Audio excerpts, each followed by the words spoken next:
Ce questionnement peut paraître au regard de la situation de crise que nous, Haïtiens, nous subissons depuis longtemps, osé, de la vie de plus d'un.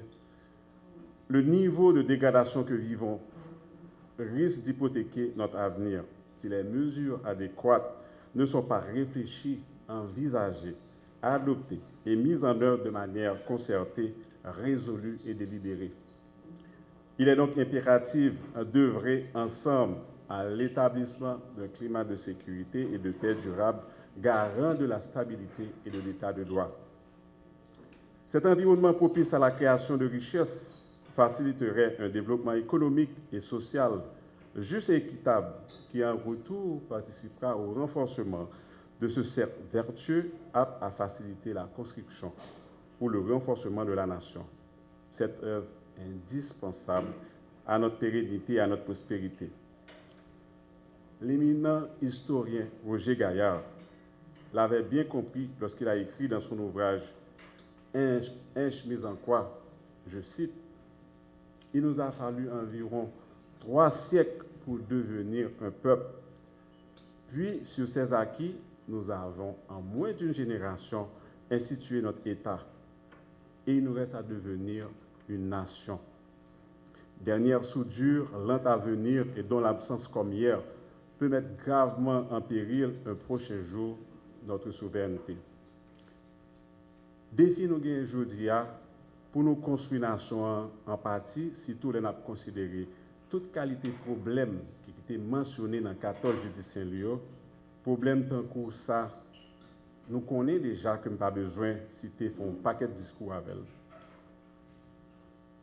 Nous avons regardé 14 judiciaires que nous avons réalisés, nous comprenons que les problèmes sont connectés, sont marqués, l'un avec l'autre. Nous ne pouvons pas résoudre chaque pour compte.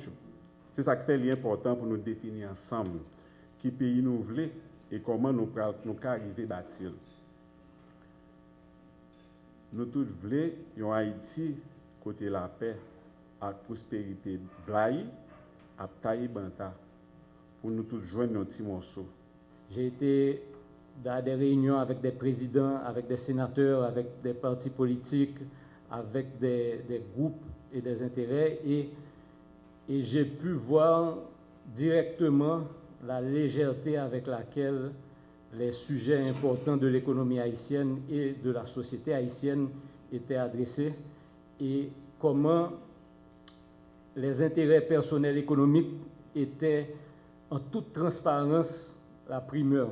C'est-à-dire que je n'oublierai jamais une fois, quand j'ai fait un commentaire disant que je ne comprends pas que ce débat va sur les questions si basses d'intérêt personnel et la réponse d'un seigneur de me dire mais qui va être Timoun ou là, comme si c'est moi qui ne comprenais rien à ce qui se passait là.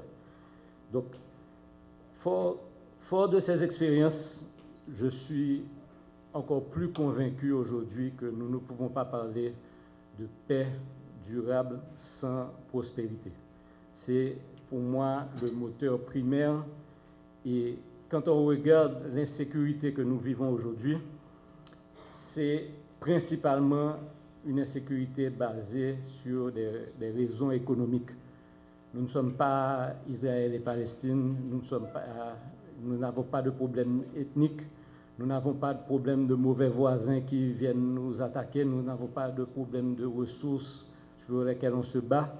C'est purement et simplement des batailles pour avoir des avantages économiques.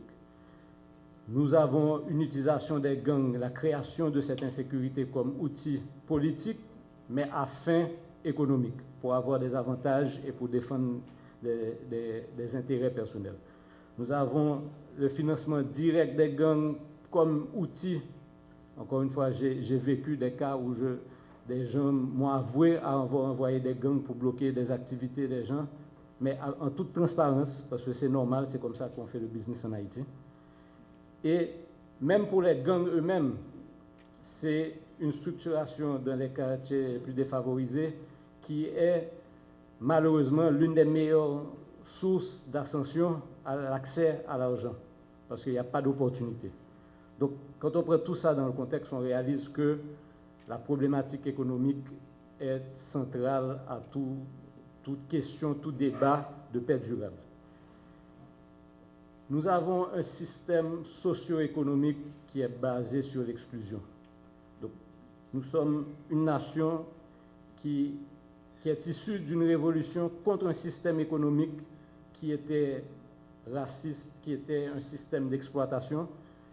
Et nous en sommes sortis, mais nous n'avons jamais trouvé d'alternative. Et donc nous sommes restés dans un purgatoire où nous avons rejeté un système, mais nous n'avons pas créé de nouveaux systèmes. Et depuis lors, nous vivons cette exclusion qui crée cette base de rejet de la société et des problèmes sociaux. J'ai beaucoup été inspiré à ce niveau-là dans mes réflexions sur une intervention de Daniel Rouzier sur les Bossales et les Créoles et sur certains faits après l'indépendance, où j'ai appris pour la première fois que même après l'indépendance, on avait fait venir des esclaves qui étaient devenus des ouvriers agricoles et donc qui, pour moi, reflétaient la situation de zone grise où on ne savait pas comment finir cette révolution économique qu'on avait commencée.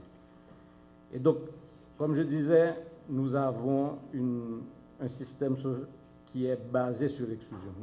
Nous vivons l'exclusion sociale, les gens en bas, les gens en haut, les gens rouges, les gens noirs.